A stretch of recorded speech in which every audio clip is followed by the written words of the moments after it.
ऐसे कुछ लोग चिढ़ जाते हैं जब एनसीईआरटी से बाहर के क्वेश्चन हम सॉल्व नहीं करते कि शायद इसको आता नहीं है। चलो दिखा देता हूँ आता है कि नहीं। यही एनसीईआरटी का कमाल है, एनसीईआरटी इसीलिए बहुत अच्छे से पढ़ना होता है। Hello and welcome to a fresh new session. आज डाइजेशन एंड एब्जॉर्प्शन के सॉल्यूशंस देख रहे हैं एनसीईआरटी फिंगर टिप्स के। जो भी क्वेश्चंस हैं उन सब के सॉल्यूशंस। बिना टाइम वेस्ट किए स्टार्ट करते हैं। क्वेश्चन नंबर 1 ये रहा, लेबल्ड पार्ट्स को आइडेंटिफाई करना है। ए तो देखो खैर सही से दिख नहीं रहा है कौन सा पार्ट है, इसमें बहुत मेस्ड अप है। बी लेकिन क्लियरली दिख रहा है कि लीवर है, तो यहाँ पे लिख देते हैं साइड में कि ये लीवर है। अब देख लो यहाँ पे ऑप्शन में के साथ बी में लीवर कौन कौन दिया है। ए में बी लीवर है, बी ऑप्शन में बी में पैनक्रियास दिया है, इसको काटो, ये नहीं हो सकता। सी ऑप्शन में बी को सीकम दे रखा है, इसको भी काटो, ये भी नहीं हो सकता। और डी ऑप्शन में बी को लीवर दे रखा है, तो ये हो सकता है। ए और डी में से आंसर है, अभी देखते हैं और कौन से सही आ रहे हैं। सी देखो लीफ लाइक स्ट्रक्चर यहाँ पे दिख रहा है, ये पैनक्रियास हो गया, सी हो गया पैनक्रियास। देख लेते हैं किसने दिया है। ए में देखो सी पैनक्रियास दे रखा है, डी ऑप्शन में जो हमारा नेक्स्ट पॉसिबिलिटी था उसमें सी को सीकम दे रखा है, तो ये डी गलत हो गया, ए हमारा आंसर है, ए हो गया आंसर। ठीक है, बाकी पार्ट्स भी देख लेते हैं। देखो डी तो क्लियरली दिख नहीं रहा है। ई देख लेते हैं, ई देखो, ई हो जाएगा वर्मीफॉर्म अपेंडिक्स। ई क्लियरली दिख रहा है ना, तो ई अपेंडिक्स हो गया। डी सही से दिख नहीं रहा है, पर फिर भी ये असेंडिंग कोलोन का स्टार्टिंग पार्ट हो सकता है या फिर सीकम हो सकता है। देखते हैं ऑप्शन में क्या दे रखा है। ए हमारा आंसर था, ए में डी को हाँ सीकम बोल रहा है, तो ठीक है सीकम को लेबल किया है ये। और ए जो बिल्कुल क्लियरली दिख ही नहीं रहा है वो पैरोटिड ग्लैंड है, इसी ऑप्शन में से देख लो, पैरोटिड ग्लैंड को लेबल किया है। लेकिन यहाँ तुम खुद जूम करके भी देख लो, कुछ नहीं दिख रहा है कौन से पार्ट को लेबल किया है, इसलिए इसको मैं छोड़ा और बाकी के ऑप्शन से हमने आंसर निकाल लिया। ठीक है, नेक्स्ट क्वेश्चन देखते हैं। Given figure shows the arrangement of different types of teeth in the jaw of one side, identify A B C and D. ये तो बहुत इजी है। ए क्या है इंसिजर, बी क्या है कैनाइन, सी क्या है प्रीमोलर, डी मोलर। ठीक है, ए है इंसिजर, बी है कैनाइन, सी है प्रीमोलर, डी है मोलर। किस ऑप्शन में दे रखा है? ए ऑप्शन में ही दे रखा है सही से, तो ये हमारा आंसर हो गया। क्वेश्चन नंबर 3 देखते हैं। Which of the following correctly depicts the dental formula of a child. तो देखो क्वेश्चन हमेशा लास्ट तक पढ़ना है। यहाँ पे देखो ऑफ अ चाइल्ड दे रखा है, अगर चाइल्ड ये नहीं देखते तो दूसरा आंसर 2123/2123 मार के निकल लेते और फिर वो गलत हो जाता। तो चाइल्ड दे रखा है, तो हमें चाइल्ड का डेंटिशन बताना है।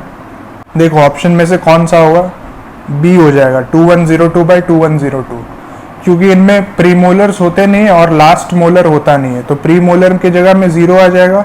और क्योंकि लास्ट मोलर होता नहीं है, ऐसे मोलर एक साइड में एक जॉ में कितने होते हैं 3, लेकिन लास्ट मोलर इनमें होता नहीं है, तो यहाँ पे 2 हो गया। ठीक है, और 2 1 तो ये कॉमन रहता है, चाहे कोई चाइल्ड हो चाहे अडल्ट हो। और जिसको डेंटल फॉर्मूला बिल्कुल समझ में नहीं आता है उसको यहाँ पे दिखा देता हूँ। देखो ये मान लो अपर जॉ वाला पार्ट है, ये लोअर जॉ, इसमें टीथ होते हैं। ये देखो जो डेंटल फॉर्मूला हम लिखते हैं, न्यूमरेटर में क्या लिखेंगे, इसका एक साइड लोगे सिर्फ। ठीक है, पूरे जॉ का सिर्फ एक हाफ लेना है, और एक हाफ में भी जो ऊपर के टीथ होते हैं ये वाला, ये न्यूमरेटर में होता है, और जो नीचे के टीथ होते हैं ये वाला डिनोमिनेटर में होता है। ठीक है, तो देखो ह्यूमन का भी थोड़ा सा बता देता हूँ क्या होता है। ह्यूमन में इंसिजर कितने होते हैं, 4 होते हैं ऊपर, तो ऊपर का सिर्फ लिखते हैं 4।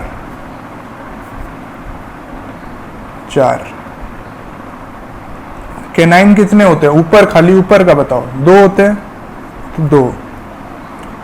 फिर प्रीमोलर कितने होते हैं, एक साइड 2 एक साइड 2, 4। फिर मोलर कितने होते हैं, एक साइड 3 दूसरे side 3, 6।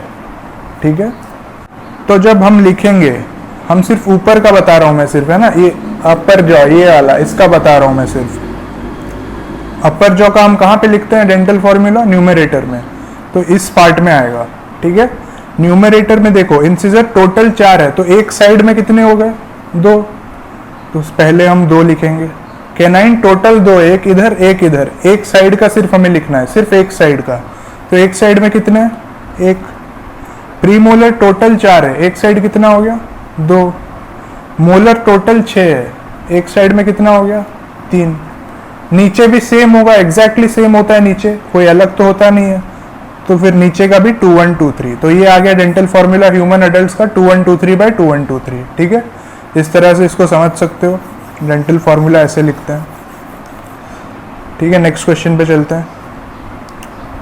Read the following statements and select the correct option. ये भी फिर से डेंटल फॉर्मूला पे पूछ रहा है, देख लेते हैं क्या पूछ रहा है। स्टेटमेंट 1 है, dental formula gives the number of teeth in half of each jaw. Each jaw मतलब या ऊपर या नीचे का हाफ, तो बिल्कुल अभी मैं बताया वही, एक जॉ का हाफ का देता है। Gives the number of teeth in half of each jaw, ये सही है, न्यूमरेटर हो या डिनोमिनेटर हो यही रिप्रेजेंट करता है। फिर देखते हैं statement 2, dental formula can be expressed for insectivorous mammals as well as for the non mammalian vertebrates. नहीं, नॉन मैमल्स में नहीं बताता ये, यहाँ देखो नॉन मैमेलियन वर्टिब्रेट्स बोल रहे हैं, तो नॉन मैमल्स में ये नहीं बता पाएगा क्योंकि ये सिर्फ हेटेरोडॉन्ट टीथ के लिए एप्लीकेबल होता है। ऐसे ये एनसीईआरटी का पॉइंट नहीं है, फिर भी समझ लो थोड़ा सा। हेटेरोडॉन्ट डेंटिशन जिनमें होता है ये सिर्फ उनके लिए एप्लीकेबल होता है, और नॉन मैमल्स में वैसा होता नहीं है, होमोडॉन्ट डेंटिशन होता है उनका, उसी वजह से डेंटल फॉर्मूला इन पे एप्लीकेबल है नहीं। ठीक है, तो स्टेटमेंट 1 सही है, स्टेटमेंट 2 गलत है। कौन से ऑप्शन में दे रखा है? Option A statement 1 and 2 are correct, नहीं। Option B statement 1 is correct but statement 2 is incorrect, हाँ यही हो जाएगा, ऑप्शन बी इसका आंसर। ठीक है, क्वेश्चन नंबर 5 देखते हैं। In man even though both air and food go through the pharynx, हाँ pharynx common passage for food and air होता है, ये याद रखना। ये स्टेटमेंट का पहला पार्ट जो है ये सही है, हमें ऐसे सही गलत नहीं बताना है इसमें, फिर भी मैं बता रहा हूँ। Common passage for food and air जो है वो फेरिंग्स होता है, फेरिंग्स के बाद फिर स्प्लिट हो जाते हैं, अलग अलग पाथवे आ जाता है। ठीक है, इन man even though both air and food go through the pharynx food does not normally enter the wind pipe. हाँ, ये क्योंकि एपिग्लॉटिस होता है जो कि ग्लॉटिस को कवर करके रखता है। ठीक है, ग्लॉटिस के ऊपर का स्ट्रक्चर है तो एपिग्लॉटिस बोलते हैं उसको, एपी उसी वजह से ऊपर है इसीलिए एपी। तो एपिग्लॉटिस जो है ग्लॉटिस को कवर करता है, तो उस वजह से विंड पाइप में फूड नहीं जा पाता है। ठीक है, यही होगा इसका आंसर। देखते हैं क्या ऑप्शन दे रखा है। Food does not normally enter the wind pipe because during swallowing of food. हाँ, ये इसमें एपिग्लॉटिस के बारे में जहां बताया होगा वो आंसर हो जाएगा। ऑप्शन ए देखते हैं, the epiglottis covers the glottis. देखो पहले ही ऑप्शन में दे रखा है तो ये सही हो जाएगा। ठीक है, बिल्कुल सही है ये, इसके नीचे देखने का जरूरत भी नहीं है, फिर भी एक बार मैं देख के बताता हूँ। Sphincter of Oddi closes the hepatopancreatic, ये तो एकदम बकवास है यार। हेपेटोपैनक्रियाटिक डक्ट कहाँ एब्डोमेन में है, ये कहाँ ऊपर विंड पाइप और फूड पाइप का स्प्लिट के लोकेशन का बात कर रहा है। देखो ऑप्शन सी क्या दे रखा है, pyloric sphincter covers the opening of stomach into the duodenum, ये भी बेकार है। नन ऑफ दीज, ये भी नहीं होगा, आंसर ये हो जाएगा। ठीक है, क्वेश्चन नंबर 6 देख रहे हैं। Two friends are eating together on a dining table, one of them suddenly starts coughing while swallowing some food. This coughing would have been due to improper movement of, हाँ किसका improper movement से ऐसा हो सकता है? Epiglottis का। Epiglottis सही से काम नहीं किया है जिसके वजह से ग्लॉटिस या फिर विंड पाइप के अंदर खाना चले गया है, और जब खाना विंड पाइप में जाता है तो कफिंग होता है, एक्सेसिव कफिंग होता है जिससे कि वो बाहर आ जाए। ठीक है, जब तक बाहर नहीं आया कफिंग होते रहेगा, तो उसी वजह से उसको कफिंग हुआ है। किसका इम्प्रॉपर मूवमेंट हुआ होगा? तो एपिग्लॉटिस का, आंसर एपिग्लॉटिस हो जाएगा। ठीक है, 7 देख रहे हैं, क्वेश्चन नंबर 7 स्टेटमेंट वाइज है, देख लेते हैं क्या क्या स्टेटमेंट दे रखा है। Statement 1, worm like structure attach to the caecum at the beginning of large intestine is known as vermiform appendix.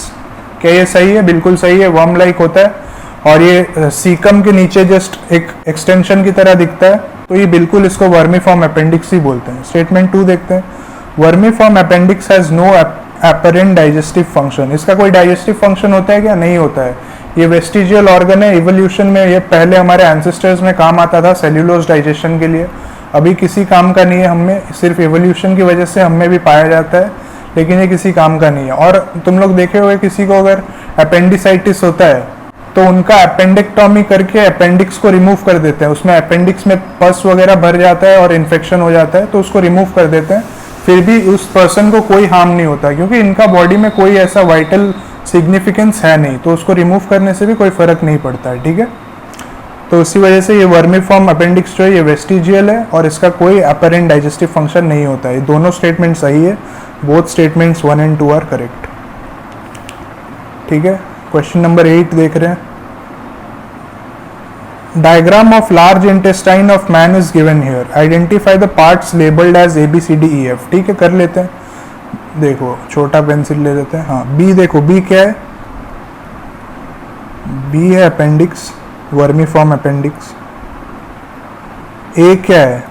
ए देखो सीकम है। सी क्या है? Ascending colon. ये ऐसे ऊपर उठ रहा है, नीचे से ऊपर जा रहा है, तो उस वजह से असेंडिंग कोलॉन। बी क्या है? Transverse colon. स्पेलिंग का थोड़ा गड़बड़ हो गया, ट्रांसवर्स कोलॉन। ई क्या है? Descending colon. ठीक है। एफ क्या है? रेक्टम। ठीक है, देख लेते हैं अभी किस ऑप्शन में मैच कर रहा है। ए का सीकम है। सबसे पहले तो देख लेते हैं ए में सीकम किस किस ऑप्शन में दे रखा है। इसको थोड़ा छोटा कर देता हूं ताकि सारे ऑप्शन एक फ्रेम में आ जाए। हाँ, अभी सारे लेबलिंग भी दिख रहे हैं और सारे ऑप्शन भी दिख रहे हैं। तो ए क्या है? सीकम। किस किस में दे रखा है? ए ऑप्शन में दे रखा है। बी में सिग्मॉइड कॉलम दे रखा है। सी में सिग्मॉइड कॉलम दे रखा है। डी में सीकम दे रखा है। तो बी और सी काट दो, ये आंसर हो ही नहीं सकता। अब सिर्फ ए और डी मिलाओ। देखो ऐसा क्वेश्चन इजी हो जाता है, जल्दी सॉल्व होगा। अभी देखो सी का क्या दे रखा है? Ascending column. इसमें दिया है सी का असेंडिंग कॉलम, और डी में सिग्मॉइड कॉलम दे दिया। ये गलत हो गया। देखो तुरंत आंसर आ गया। आंसर हमारा क्या होगा? ए। ठीक है, बाकी ऑप्शंस भी मिला लेते हैं। डी का ट्रांसवर्स कोलॉन दे रखा है। इसमें देखो डी का ट्रांसवर्स कोलॉन, हमने भी ट्रांसवर्स कोलॉन निकाला था, सही है। बी का नहीं देखे हम। देखो बी में वर्मीफॉर्म अपेंडिक्स दे रखा है, हमने भी वही निकाला था, सही है। ई का डिसेंडिंग कोलॉन दे रखा है, हमने भी वही निकाला है, सही है। एफ का सिग्मॉइड कोलॉन दे रखा है, हमने रेक्टम निकाला है। तो क्या गलत हुआ इसमें? देखो ये क्वेश्चन ही गलत है। ठीक है, ये जो पार्ट है एफ को मार्क किया हुआ है ना, ये रेक्टम होता है, ये सिग्मॉइड कॉलम नहीं होता है। देखो यहां से यहां तक, ये वाला जो डब्बा मैं बना रहा हूं, इस डब्बे के अंदर जितना है उसको सिग्मॉइड कॉलम बोलते हैं, ना कि एफ जिसको लेबल किया उसको। जहां पे एफ लेबल्ड है वो रेक्टम होगा, बिल्कुल सही है। इसमें बुक में गलत दिया है। ठीक है, जैसा मैं बोल रहा हूँ वैसा समझ जाओ। एफ रेक्टम होता है, यहाँ पे गलत है, सिग्मॉइड कॉलम नहीं होगा। लेकिन क्योंकि दे रखा है तो अब क्या कर सकते हैं, ऑप्शन में कैसे ही चेंज करूं, सिग्मॉइड कॉलम लिख लो और आंसर ए सही है। बस ये एक पार्ट का लेबलिंग गलत है इसमें। ठीक है, इसको रेक्टम होना चाहिए था। चलो अगला देखते हैं। 9, match column 1 with column 2 and select the correct option. ठीक है, स्पिंक्टर एनी इंटरनस, ये इंटरनल एनल स्पिंक्टर भी होता है, लेकिन इसको इग्नोर करो अभी के लिए। ये तो एनसीईआरटी में है नहीं। इंटरनल एनल स्पिंक्टर कहीं देखे हो क्या? एनसीईआरटी में नहीं है, फालतू का दे रखा है ये। चलो हटाओ इसको। नीचे का देखते हैं, कार्डियक स्पिंक्टर। ये तो सबको पता होगा, कार्डियक स्पिंक्टर कहाँ होता है? स्टोमक में, कार्डियक पार्ट में होता है। कार्डियक फंडस, पाइलोरस, बॉडी, वो सब पढ़े होगे ना, स्टोमक के पार्ट्स होते हैं। तो देखो कार्डियक स्पिंक्टर, फिर है स्पिंक्टर ऑफ ओडी, फिर है इलियोसिकल स्पिंक्टर, फिर है पाइलोरिक स्पिंक्टर। पाइलोरिक स्पिंक्टर भी स्टोमक वाले में आ जाएगा। ठीक है, चलो मार्क करते हैं। सबसे आसान देखो स्पिंक्टर ऑफ ओडी है, क्योंकि कार्डियक और पाइलोरिक दोनों स्टोमक में, तो उसको बाद के लिए रख देते हैं। स्पिंक्टर ऑफ ओडी कौन सा होगा इस ऑप्शन में से? देखो opening of hepatopancreatic ampulla into, हाँ यही हो जाएगा स्पिंक्टर ऑफ ओडी। ठीक है, यही हो जाएगा। अच्छा, इलियोसिकल स्पिंक्टर से क्या समझ रहे हो? मतलब इलियम और सीकम के बीच में जो स्पिंक्टर है। इलियम किसका पार्ट है? Small intestine. सीकम कहाँ आता है? लार्ज इंटेस्टाइन के पार्ट में आता है, जहाँ पे कोलॉन स्टार्ट होता है, उसके नीचे सीकम होता है, उसके नीचे वर्मीफॉर्म अपेंडिक्स होता है। ठीक है, तो देख लेते हैं। ये देखो ऑप्शन 5 क्या दे रखा है? Between small intestine and large intestine. बिल्कुल यही हो जाएगा, इलियोसिकल स्पिंक्टर। ठीक है, 2 हमारे आ गए, और 2 निकाल लेते हैं, फिर मैच करेंगे। कार्डियक स्पिंक्टर देखते हैं। कार्डियक स्पिंक्टर कौन सा हो जाएगा? Between oesophagus and anterior stomach. हाँ यही हो जाएगा cardiac sphincter, between oesophagus and anterior stomach ये हो जाएगा, क्योंकि कार्डियक स्पिंक्टर स्टोमक के टॉप पोर्शन में आता है और पाइलोरस नीचे आता है। तो पाइलोरस किसका ओपनिंग में रेगुलेट करता होगा? स्टोमक और डिओडेनम के बीच में आता होगा। चलो देखते हैं। अभी पाइलोरिक के लिए देख लेते हैं कौन सा ऑप्शन होगा। देखो ऑप्शन 2 में क्या दे रखा है? Between duodenum and posterior stomach. यही हो गया स्टोमक। पोस्टीरियर स्टोमक मतलब पीछे का स्टोमक, नीचे का स्टोमक, और डिओडेनम मतलब इंटेस्टाइन का स्टार्टिंग पार्ट। तो इन दोनों के बीच में जो है उसको पाइलोरिक स्पिंक्टर बोलते हैं। अरे यार एक सेकेंड, हाँ पाइलोरिक स्फिंक्टर का ऑप्शन 2। ठीक है, चलो मिलाते हैं। सी का 1 है, सबसे पहले तो हमें सी का 1 दिख रहा है, देखते हैं किस में दे रखा है। ऑप्शन ए में नहीं है, बाकी सब में है। क्या हो रहा है यार। हाँ चलो ऑप्शन ए को काट देते हैं, ऑप्शन ए नहीं हो सकता। और ये एक जो बचा है इसको भी देख लो, स्फिंक्टर एनी इंटरनस, ये एनल स्फिंक्टर है, एनल के मतलब एलिमेंट्री कैनाल के टर्मिनल एंड पे आता है एनल स्फिंक्टर। ठीक है, देखते हैं guarding the terminal part of alimentary canal, ये हो जाएगा। ए का 3 देखते हैं किस में दे रखा है। सिर्फ ऑप्शन सी में है, देखो सिर्फ ऑप्शन सी में है तो आंसर हमारा आ गया, फिर भी बाकी मिला लेते हैं। बी का 4 है, देखो हमारा बी का क्या है, ये रहा बी का, ये 4 तक गया है। ठीक है, थोड़ा मेसअप हो रहा है यहाँ पे, लेकिन तुम समझ जाना, अगर कॉपी वॉपी में कर रहे हो तो उसमें थोड़ा क्लियर करके करना। सी का 1 है, देखते हैं सी हमने क्या निकाला। ये देखो ये सी किस पे जा रहा है, 1 पे। ठीक है, तो सी का 1 है। डी का 5 है, यहाँ पे देखो ये डी का 5 तक गया है, तो आंसर हमारा सारे मैच हो गए। ई का 2 है, हमारा भी ई का 2 आ रहा है। ठीक है, सारे मैच हो रहे हैं। अभी क्वेश्चन नंबर 10 देख लेते हैं, थोड़ा बड़ा करते हैं। हाँ, क्वेश्चन नंबर 10 देख रहे हैं। The lining of intestinal wall from outside to inside is made up of. ठीक है, ये बड़ा अच्छा क्वेश्चन है, आउटसाइड टू इनसाइड। इसमें प्रॉब्लम ये होता है, चलो देखो यहाँ पे बताता हूँ, आउटसाइड टू इनसाइड बताता हूँ, फिर प्रॉब्लम कहाँ पे होता है वो भी बताता हूँ। देखो सबसे बाहर क्या आता है, सेरोसा, उसके बाद क्या आता है, मस्क्यूलरिस, उसके बाद क्या आता है, सब म्यूकोसा, उसके बाद क्या आता है, म्यूकोसा। ठीक है, सेरोसा, मस्क्यूलरिस, सब म्यूकोसा, म्यूकोसा, यही है हमारा जो आउटसाइड टू इनसाइड पूछ रहा है, तो यही होगा। लेकिन यहाँ पे ऑप्शन देखो कुछ उस तरह से नहीं दिया है, किसी में भी हमें सेरोसा नहीं दिख रहा है, मस्क्यूलरिस भी नहीं दिख रहा है। तो अभी हम समझते हैं ये मस्क्यूलरिस लेयर के बारे में, स्टोमक में और बाकी के एलिमेंट्री कैनाल में कैसा होता है। तो ये मस्क्यूलरिस लेयर का कुछ डिवीजन होता है। ये मान लो ये पूरा मस्क्यूलरिस लेयर है, उसमें भी टाइप्स होते हैं। ठीक है, आउटर एक तरह का होता है, इनर एक तरह का होता है। कोई बता सकता है आउटर कैसा होता है, इनर कैसा होता है? कमेंट करो, आंसर सुनने से पहले देखते हैं। चलो इसका ये ट्रिक है, ICOL। ठीक है, ICOL। ठीक है, ये ICOL याद रखना, सब याद हो जाएगा। तो inner circular outer longitudinal, ICOL का मतलब यही है, इनर सर्कुलर आउटर लॉन्गिट्यूडनल। तो ये आउटर, तो इसको हम लॉन्गिट्यूडनल बोलेंगे, फिर इनर को हम सर्कुलर बोलेंगे। ठीक है, ICOL याद रखना, ये वाला सीक्वेंस याद हो जाएगा। और एक किसी को अगर ज्यादा किसी ने पढ़ रखा है तो उसको आ रहा होगा दिमाग में कि ऑब्लिक लेयर भी तो होता है। हाँ, ऑब्लिक लेयर इसके भी अंदर होता है, लेकिन सिर्फ और सिर्फ स्टोमक में होता है। लॉन्गिट्यूडनल, सर्कुलर, फिर उसके अंदर ऑब्लिक आ जाएगा। ठीक है, ये सिर्फ स्टोमक में होता है और कहीं नहीं होता। स्टोमक में एक एक्स्ट्रा लेयर मिलता है जो कि ऑब्लिक लेयर है। ठीक है, बस इतना याद रखना। ऐसे ये एनसीईआरटी में नहीं है तो इसको नहीं याद रखोगे तो भी चलेगा। आउटसाइड में देखो लॉन्गिट्यूडनल आ गया, इनसाइड में सर्कुलर आ गया। ठीक है, ये यहाँ पे लॉन्गिट्यूडनल, यहाँ पे सर्कुलर। अभी उसी हिसाब से हम ऑप्शन मिला लेते हैं, देखते हैं कौन सा मैच कर रहा है। देखो आउटसाइड में क्या था हमारा, लॉन्गिट्यूडनल, इसमें दे रखा है लॉन्गिट्यूडनल मसल, सर्कुलर मसल, सब म्यूकोसा, म्यूकोसा, एकदम सही है, बी आंसर हो जाएगा। ठीक है, बी आंसर हो जाएगा। मस्क्यूलरिस के बाद ही सब म्यूकोसा आता है, उसके बाद म्यूकोसा आता है, तो ये तो पता ही होगा। बस मस्क्यूलरिस को इसने स्प्लिट कर दिया है लॉन्गिट्यूडनल और सर्कुलर में, तो वही समझना था कौन सा क्या होगा। एक बार वो हो गया तो बस ये क्वेश्चन हो गया। चलो ये देखते हैं। Given diagram represents the transverse section of gut, identify A B C and D. ठीक है, ट्रांसफर सेक्शन दे रखा है, ABCD अभी जस्ट बताया इसके पहले क्वेश्चन में, देख लेते हैं। ये आउटर लेयर है सबसे, ए जो है एकदम आउटर लेयर है, क्या हो जाएगा फिर ये, सेरोसा। ठीक है, बी है जस्ट उसके अंदर आ रहा है, क्या होगा, मस्क्यूलरिस।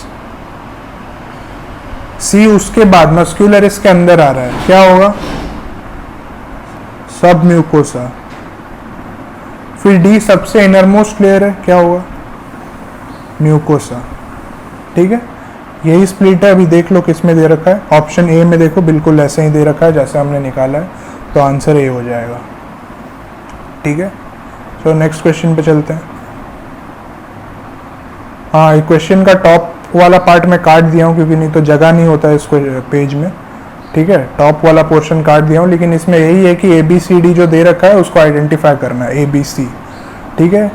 चलो ए क्या है, देखो फिंगर लाइक प्रोजेक्शन दिख रहा है हमें, ए क्या हो जाएगा, विली, ठीक है। फिर बी क्या है, बी देखो ये अंदर वाला, ये जो अंदर में ये वाला जा रहा है ना, ये वाला एक अलग से दिख रहा है हमको, ये वाला पूरा, इसको पूछ रहा है ये क्या है, तो ये क्या है भाई, लैक्टियल है। और सी, ये सी देखो जो ग्रूव एक दिख रहा है, वो ग्रूव का अंदर में मार्क किया और पूछ रहा है क्या है, क्या होगा ये, क्रिप्ट, ये क्या जिप्ट दिख रहा है, CRYPT, क्रिप्ट, ठीक है। क्रिप्ट्स ऑफ लुबरकून पढ़े होगे, वही है ये। चलो देख लेते हैं कौन से ऑप्शन में ABC का विली, लैक्टियल और क्रिप्ट दिया है। ऑप्शन सी में देखो दिया है विली, लैक्टियल, क्रिप्ट, ठीक है, तो ऑप्शन सी आंसर हो जाएगा। 13 देख लेते हैं, crypts of Lieberkuhn are present in pancreas and secrete pancreatic juice, गलत बात है। Small intestine and secrete digestive enzymes, बिल्कुल सही है, यही होगा आंसर। स्टोमक दे रखा है सी और डी में, स्टोमक में नहीं होता है। क्रिप्ट्स ऑफ लिबरकून जो है वो सिर्फ स्मॉल इंटेस्टाइन में पाया जाता है और डाइजेस्टिव एंजाइम्स का सिक्रीशन होता है, ठीक है। चलो 14 देख लेते हैं, which of the following statements is incorrect, ठीक है, इनकरेक्ट को अंडरलाइन कर देते हैं, ठीक है। चलो, mucosal epithelium has goblet cells which secrete mucus for lubrication, एकदम सही है। Mucosa forms gastric glands in the stomach and crypts in between the bases of villi in intestine, ठीक है। सी देख रहे हैं, cells lining the villi has brush border और microvilli, सही है, ठीक है। डी देखते हैं, all the 4 basic layers in the wall of gut never show modification in different parts of alimentary canal, गलत हो गया। मॉडिफिकेशन तो होता है, जैसे ऑब्लिक लेयर पाया जाता है, अभी थोड़ी देर पहले बताया, स्टोमक में ऑब्लिक लेयर पाया जाता है, फिर स्टोमक में रूगे होता है मॉडिफिकेशन, फिर तुम्हारा इंटेस्टाइन में रूगे नहीं होता है, वहाँ पे विली होता है, तो ये सब मॉडिफिकेशन ही है। फिर सब म्यूकोसा डिओडेनम में पड़े हो गए, ब्रूनर्स ग्लैंड होते हैं, तो ये सब मॉडिफिकेशन होता है, हर लेयर मॉडिफिकेशन शो करता है अलग अलग पार्ट में, तो ये ऑप्शन गलत हो गया, मॉडिफिकेशन होता है बिल्कुल। 15 देखते हैं, which of the following is not a salivary gland, sublingual, सब मैक्सिलरी, लैक्रिमल, पैरोटिड, ये सबको समझ में आ रहा होगा, लैक्रिमल हो जाएगा आंसर। और अगर किसी को जानना है लैक्रिमल होता क्या है, तो टीयर ग्लैंड होता है, ना कि सलाइवरी ग्लैंड, ठीक है। और ये जो सब लिंगुअल, सब मैक्सिलरी लिखा है, सब मतलब किसी के नीचे, लिंगुआ मतलब टंग, टंग के नीचे जो पैरोटिड ग्लैंड, सॉरी टंग के नीचे जो सलाइवरी ग्लैंड है वो सबलिंगुअल हो गया, मैक्सिला के नीचे जो है वो सब मैक्सिलरी हो गया, ठीक है। इसी तरह इसके नेमिंग होते हैं। स्टेनसन्स डक्ट इज एसोसिएटेड बाय, काट दो इसको, करने का जरूरत नहीं है, एनसीईआरटी से बाहर का। 17 देखते हैं, Glisson's capsule is the characteristic feature of, किसमें होता है ये, मैमल्स, रेप्टाइल, बर्ड्स, आर्थ्रोपोड्स। अगर कुछ नहीं आ रहा है तो इतना तो पता होगा कि हमारे लीवर के हेपेटिक लोब्यूल्स में होता है, कनेक्ट करता है ग्लिसन्स कैप्सूल, तो हम में होता है, मतलब हम क्या है, मैमल्स है, और हमें एक ही ऑप्शन सेलेक्ट करना है, तो कैरेक्टरिस्टिक फीचर एक ही ऑप्शन सेलेक्ट करना है, कोई मल्टीपल तो दिया नहीं है, तो हम अपने आप पे जाएंगे, मैमल्स मारेंगे इसका आंसर। अगर कुछ नहीं आता है तो भी इस तरह सॉल्व कर सकते हो, और जिसको पता होगा कि मैमल्स के लिए एक एक्सक्लूसिव फीचर है तो वो तो कर ही लेगा। अगर नहीं आता तो भी ये तो पता होना चाहिए कि हम में तो होता ही है ग्लिसन्स कैप्सूल हमारे लीवर में, तो हम क्या है, मैमल्स है, तो मैमल्स मार दोगे, और क्या सोचना है उसमें। चलो 18 देखते हैं, which of the following statement is incorrect, Brunner's glands are submucosal, हाँ सब म्यूकोसल ही होता है, ये इनकरेक्ट नहीं है। Irregular folds of gastric mucosa are rugae, हाँ ये भी सही है। Glisson's capsule is the connective tissue sheath of hepatic lobule, ये भी सही है। मेसोथीलियम और serosa lies in close proximity to circular layer of muscularis, देखते हैं, देखो ये सेरोसा है आउटर मोस्ट लेयर, अब ये मस्कुलरिस है, ये पूरा मस्कुलरिस है ये वाला, ठीक है। इसमें भी डिवीजन होंगे, आउटर क्या था लॉन्गिट्यूडनल, इनर क्या था सर्कुलर, ICOL बताया था ना, आउटर लॉन्गिट्यूडनल, इनर सर्कुलर। तो यहाँ पे क्या पूछ रहा है, सर्कुलर लेयर और मेसोथीलियम क्लोज प्रॉक्सिमिटी में होते हैं। देखो मेसोथीलियम मतलब serosa, outer most layer, outer most layer के प्रॉक्सिमिटी में कौन है, लॉन्गिट्यूडनल है ना, सर्कुलर थोड़ी है, सर्कुलर तो और अंदर आ रहा है, तो आंसर इसका अगर यहाँ पे लॉन्गिट्यूडनल बोलता, देखो इस ऑप्शन में अगर ऐसा दिया रहता मेसोथीलियम और serosa lies in close proximity to the longitudinal layer of muscularis, तो सही होता। लेकिन यहाँ पे सर्कुलर लेयर बोल दिया, जो कि सर्कुलर लेयर और भी अंदर आ रहा है, तो ये क्लोज प्रॉक्सिमिटी में तो नहीं है, तो ये गलत हो गया। हमें क्या ढूंढना था? इनकरेक्ट स्टेटमेंट, तो डी आंसर है इसका। ठीक है, 19 देखते हैं। In man the gall bladder is situated in dash lobe of liver. ये भी देखो एनसीईआरटी का नहीं है, राइट लोब होगा इसका आंसर, इसको भी छोड़ सकते हो। ऐसे अगर वो डायग्राम याद होगा सिस्टिक डक्ट वगैरह का जो डायग्राम, और उसमें गल ब्लेडर राइट की तरफ दिया रहता है, डायग्राम में लेफ्ट है लेकिन वो ह्यूमन बॉडी में तो राइट हो जाएगा ना, क्योंकि वो फोटो बुक में उल्टा करके, देखो हमारे बॉडी से निकालते हैं उल्टा करके उसको छापते हैं बुक में, तो उसमें लेफ्ट है तो असल में बॉडी के अंदर राइट में हो जाएगा। तो ऐसे तुक्का मार सकते हो कि राइट हो जाएगा, राइट लोब हो जाएगा। तो लेकिन ये क्वेश्चन एनसीईआरटी का नहीं है तो इसको छोड़ दो। ठीक है, 20 देखते हैं। Common bile duct in human is formed by joining of. किसके ज्वाइन होने से कॉमन बाइल डक्ट बनता है बताओ? सिस्टिक डक्ट होता है और कॉमन हेपेटिक डक्ट होता है, लेफ्ट और राइट हेपेटिक डक्ट मिलके जो बनता है, तो cystic duct and hepatic duct इसका आंसर हो जाएगा। ठीक है, cystic duct and hepatic duct. 21 देख रहे हैं। Given diagram shows a duct system of liver, gall bladder and pancreas. Right the names of ducts from A to D. चलो A क्या है? ये देखो गल ब्लेडर से निकल रहा है, तो ये सिस्टिक डक्ट हो जाएगा, ये सिस्टिक डक्ट। ठीक है, ये डक्ट्स फ्रॉम लीवर दे रखा है, मतलब ये क्या है? Hepatic duct. ये हमें नहीं बताना है, फिर भी हम लिख दे रहे हैं, इजी हो जाएगा। अभी जस्ट पहले हम देखे थे सिस्टिक डक्ट और हेपेटिक डक्ट मिलके क्या बना रहा था? कॉमन बाइल डक्ट, तो बी हो गया common bile duct, common bile duct. ठीक है, सी हमें दिख रहा है पैनक्रियाटिक डक्ट है, पैनक्रियाटिक डक्ट। और डी क्या है? देखो पैनक्रियाटिक डक्ट और ये हेपेटिक डक्ट मिल के बन रहे हैं, तो हेपेटो पैनक्रियाटिक डक्ट है ये, हेपेटो पैनक्रियाटिक डक्ट। देख लेते हैं कौन सा ऑप्शन में क्या है।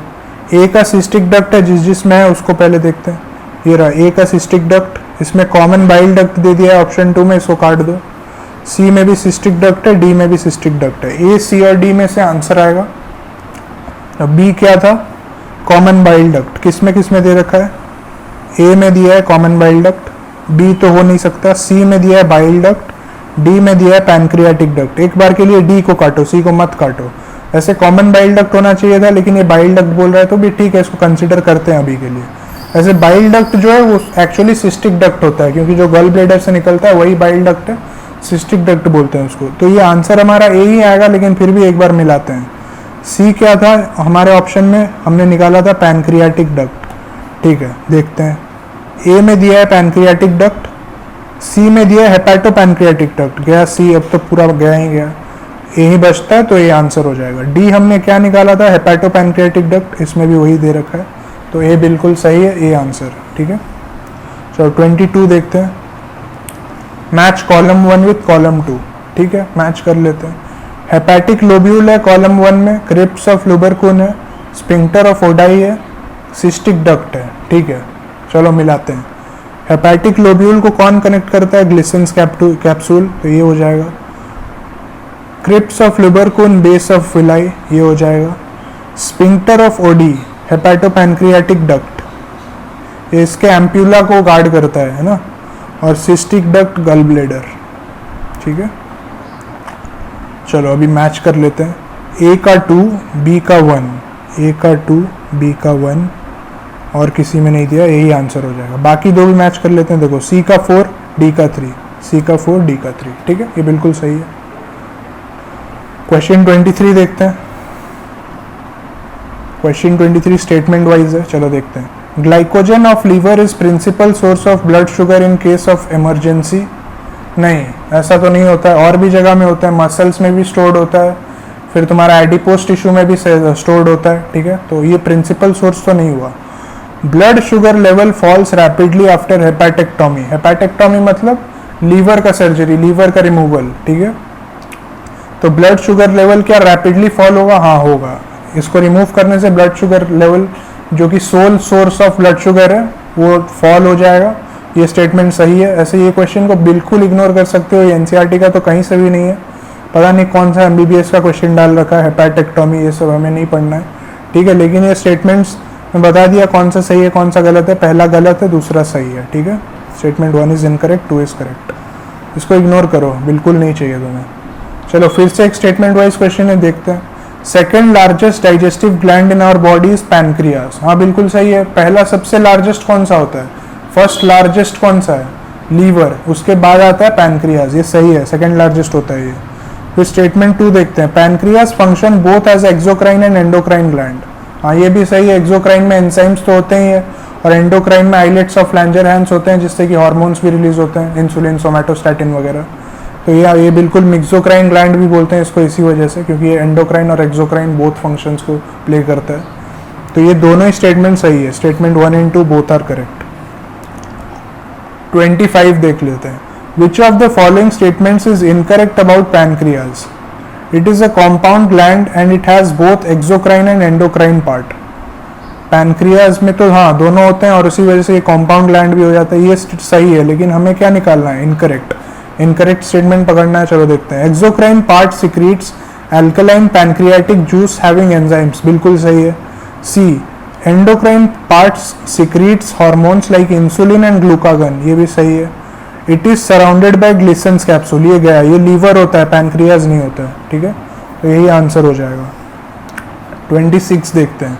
मैच कॉलम 1 विथ कॉलम 2, ठीक है। देखते हैं। Beta cell, mast cells, Paneth cells, acinar cells. Acinar cell हमारे एनसीईआरटी का नहीं है, शायद पैनेथ सेल भी नहीं मेंशन्ड है, लेकिन सभी टीचर्स इसको पढ़ा ही देते हैं पैनेथ सेल्स। चलो देखते हैं क्या होता है। बीटा सेल्स आपको पता है आइलेट्स ऑफ लैंजरहैंस में होते हैं, किसमें? पैनक्रियाज में। और क्या सिक्रीट करते हैं? इंसुलिन हार्मोन को। तो बीटा सेल्स का तो इंसुलिन मारिए दो। मास्ट सेल्स, मास्ट सेल्स का क्या होगा? हिस्टामाइन। मास्ट सेल्स कहाँ पे देखे हो? तो वो एरियोलर टिश्यू में सब देखे ही है। स्ट्रक्चरल ऑर्गेनाइजेशन इन एनिमल्स चैप्टर में जो एरियोलर टिश्यू है उसमें उसका डायग्राम में मास्ट सेल, मैक्रोफेज ये सब दे रखा है, ठीक है। चलो पैनेथ सेल्स, इसका लाइजोजाइम होगा। और एसिनार सेल्स का ये तो किसी को पता नहीं होगा, पैनक्रियाटिक एंजाइम्स होगा, ठीक है। ऐसे ये एसिनार सेल्स पता नहीं है तो डिमोटिवेट नहीं होना, ये बिल्कुल एनसीईआरटी का नहीं है और इसको हटा दो। ये क्वेश्चन ऐसे मुझे नहीं रखता मैं यहाँ पे तो भी चलता, लेकिन चलो देख ही लिया हमने। पहला 3 तो पता ही था और उसी से भी आंसर निकल जाएगा। देखो पहला 3 से ही आंसर निकल जाएगा। ए का 4, बी का 3। पहले देखते हैं ये किस में दे रखा है। देखो इसी से आंसर आ गया, पहला 2 से ही आंसर आ गया। ए का 4, बी का 3 इसमें दिया और किसी में नहीं है, किसी में भी नहीं है, देख लो। तो आंसर सी हो गया। बाकी भी मिला लेते हैं। सी का 1, डी का 5। सी का हमने 1 मारा है, डी का हमने 5 मारा है, ठीक है। तो ये सही हो गया। 27 देखते हैं। Which part of the mammalian alimentary canal does not secrete any enzyme? Mouth, stomach, esophagus, duodenum। तो माउथ में तो पता ही है, अमाइलेज, सलाइवरी अमाइलेज होता है। स्टोमक में बहुत सारे एंजाइम होते हैं। डुओडेनम में सबसे ज़्यादा एंजाइम होते हैं। इसोफेगस में लेकिन कोई एंजाइम नहीं होता। ये बस एक पाथवे है जिससे कि पेरिस्टाल्सिस होता है और खाना अंदर जाता है, जो कि बोलस होता है वो अंदर जाता है, ठीक है। इसोफेगस में कोई एंजाइम सिक्रीट नहीं होता है। 28 देखते हैं। Major utility of breaking up of food into small bits during chewing is. हाँ तो इसका क्या पर्पस होता है? जो हम खाने को छोटे टुकड़ों में तोड़ते हैं उसका क्या पर्पस होता है, क्या यूटिलिटी होता है, वही पूछ रहा है। देखते हैं ऑप्शंस क्या क्या है। A, to reduce surface area of the food eaten up. नहीं ऐसा तो नहीं होता, रिड्यूस कहाँ, इंक्रीज करना होता है ना। चलो बी ऑप्शन देखते हैं। टू इंक्रीज सरफेस एरिया, हाँ यही होगा, to increase surface area of the food eaten up, ताकि एंजाइम्स आराम से उस पर काम कर पाए अच्छे से और अच्छे से डाइजेशन हो पाए। उसीलिए बोलते हैं कि खाना को ज़्यादा से ज़्यादा च्यू करो ताकि अच्छे से डाइजेशन हो पाए। बी आंसर हो जाएगा। To make the food soluble, ये तो नहीं होगा। To enjoy taste of food, ये क्या बकवास है यार। ज़्यादा च्यू करने से टेस्ट तो आता ही है, लेकिन ये उसका मेजर पर्पस नहीं होता है, उस वजह से हम नहीं करते। हम करते हैं ताकि अच्छे से डाइजेशन हो पाए, ठीक है। चलो 30 देखते हैं। बोलस, जिसको बोलस में अभी थोड़ी देर पहले बोला था, जिसको नहीं पता था अभी पता चल जाएगा। बोलस इज, ऑप्शन देखते हैं, a mass of crushed food moistened with saliva. The semi solid material resulting from partial digestion in stomach. C, the milky emulsified fat absorbed from small intestine. D, indigestible materials that help in movement and absorption of food. क्या होगा इसका answer? बिल्कुल option A होगा. जो हम खाना को chew कर लेते हैं, फिर वो च्यूड फूड जब सलाइवा के साथ मिक्स हो जाता है और एक मास बन जाता है, एक बॉल टाइप का बन जाता है, उसी को बोलस बोलते हैं. ठीक है, तो mass of crushed food moistened with saliva, यही हो जाएगा. चलो 31 देखते हैं. If you chew on a piece of bread long enough, it will begin to taste sweet because, क्योंकि ये जो स्टार्च होता है उसको सलाइवरी अमाइलेज तोड़ देता है, उसको माल्टोस, आइसोमाल्टोस और डेक्स्ट्रिन में तोड़ देता है. माल्टोस क्या है? शुगर है, तो उसी वजह से ये स्वीट फील होता है. चलो देखते हैं क्या दे रखा है. Maltase is breaking down maltose. नहीं, ऐसा नहीं होता है. माल्टोस तो बनता है, ब्रेक डाउन कहाँ होता है? Lipases are forming fatty acid. ये तो बकवास है. माउथ में क्या होता है? सिर्फ एक ही तो एंजाइम हमने पढ़ा है, अमाइलेज. तो अमाइलेज का जहाँ पे आएगा वहाँ पे उसको कंसिडर करेंगे. सी देखो क्या दिया है. Amylase is breaking down starch to disaccharide. हाँ, ये सही है. माल्टोस वगैरह डाइसैकेराइड होता है और स्टार्च ब्रेक डाउन होकर वही बनता है, तो ये सही है. आंसर सी हो जाएगा. डी क्या दिया है? Disaccharides are forming glucose. नहीं, ऐसा नहीं होता है. डाइसैकेराइड वगैरह बाद में टूटता है इंटेस्टाइन में, यहाँ पे माउथ में नहीं होता है वो. ठीक है, 32 देखते हैं. Which of the following statements is incorrect regarding lysozyme present in saliva? तो lysozyme जो saliva में होता है वो क्या है पूछ रहे हैं. ठीक है, देखते हैं. It acts as an antibacterial agent. बिल्कुल इन्फेक्शन वगैरह से बचाता है, एंटीबैक्टीरियल है, बैक्टीरिया को मारता है. ठीक है, फिर बी में देखो, इट प्रिवेंट्स इन्फेक्शन. अभी बताया, ये तो होता ही है, ये सही है. सी में क्या दिया? It acts as an enzyme. नहीं, ये कोई एंजाइम नहीं है, सिर्फ ए और बी इसके फंक्शन है, एंजाइम ये नहीं होता है. तो ऑप्शन सी जो है वो गलत हो गया और हमें वही बताना था. देखो इनकरेक्ट कौन सा है. चलो 34 देखते हैं. In which layer of stomach are gastric glands located? Gastric glands कहाँ पे होंगे? खुद सोचो लॉजिकली. सबसे अंदर होगा तभी ना वो अपना म्यूकस वगैरह, गैस्ट्रिक ग्लैंड्स की जो भी सिक्रीशन है वो अंदर ल्यूमेन में रिलीज कर पाएगा. तो सबसे अंदर वाले लेयर में होना चाहिए गैस्ट्रिक ग्लैंड्स. सबसे अंदर कौन सा लेयर आता है? म्यूकोसा. तो आंसर इसका बिल्कुल म्यूकोसा होगा. ठीक है, 35 देख रहे हैं. Deglutition starts as a reflex and then continues by voluntary action. Statement 2 है, oesophagus has smooth muscles in the beginning and striated muscle in the rest of its wall. तो स्ट्राइटेड मसल, चलो statement 1 पहले देख लेते हैं. डिग्लूटिशन क्या है? Swallowing of food, जो अंदर निगलते हो खाना उसको डिग्लूटिशन बोलते हैं. तो deglutition starts as a reflex and then continues by voluntary action. नहीं, ये गलत हो गया. कोई रिफ्लेक्स नहीं होता है इसके लिए. It starts as a voluntary action and then continues by involuntary action. पहले जो निगलने का प्रोसेस है वो हम स्टार्ट करते हैं, इस वजह से ये वॉलंटरी हो गया. और उसके बाद जो अंदर जाता है वो पेरिस्टाल्सिस की वजह से जाता है. स्मूथ मसल्स जो एसोफेगस के नीचे हिस्से में होते हैं और बाकी एलिमेंट्री कैनाल में होते हैं, तो उससे वो जाता है पेरिस्टाल्सिस होके, वो इनवॉलंटरी है.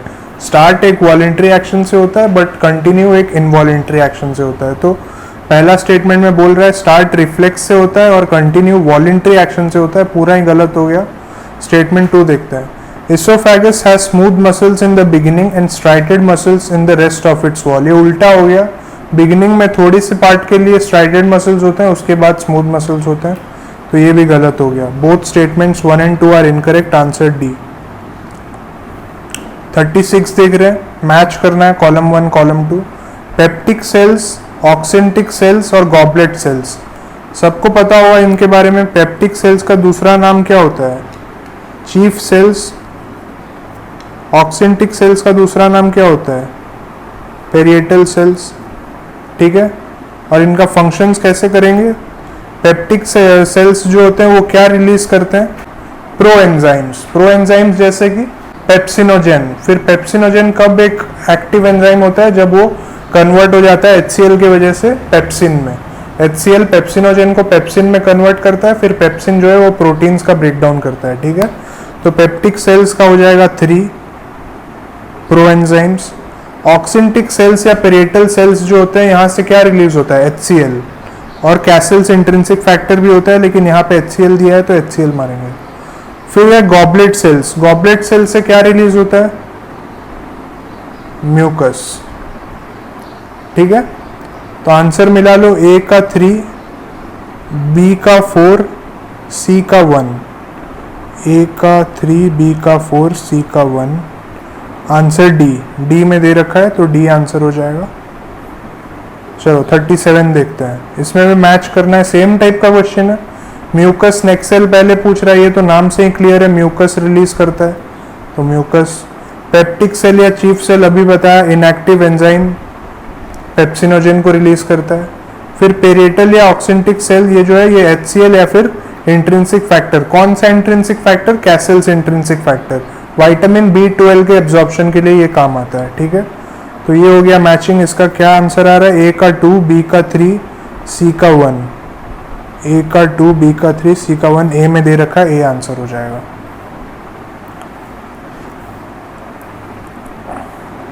थर्टी 38 देख लेते हैं, which of the following types of cells and their secretion is correctly matched.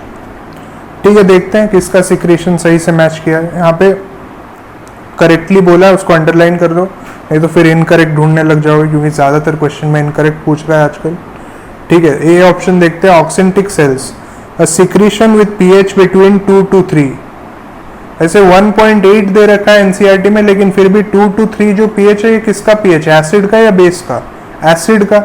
और ऑक्सिंटिक सेल्स क्या रिलीज करते हैं, HCl, जो कि एक एसिड है, तो ये मुझे सही लग रहा है। आगे देख लेते हैं, alpha cells of islets of Langerhans secretion that decreases blood sugar level. क्या ये डिक्रीज करता है, ग्लूकागन रिलीज करता है। ग्लूकागन क्या करता है, ग्लाइकोजन को ग्लूकोज में कन्वर्ट करता है, तो ये इंक्रीज कर रहा है, ना कि डिक्रीज कर रहा है, ये गलत हो गया। Kupffer cell, a digestive enzyme that hydrolyses nucleic acid. नहीं, कप्फर सेल देखो फैगोसाइटिक सेल्स होते हैं, वो ये इंजेस्ट और एनगल्फ करते हैं किसको, dead RBC, WBC, bacterial particles जो भी होते हैं उनको फैगोसाइटोसिस करते हैं, तो ये कप्फर सेल डाइजेस्टिव एंजाइम नहीं है, तो बी सी गलत हो गया, नन ऑफ दीज भी नहीं होगा, आंसर ए हो जाएगा, 38 का ए।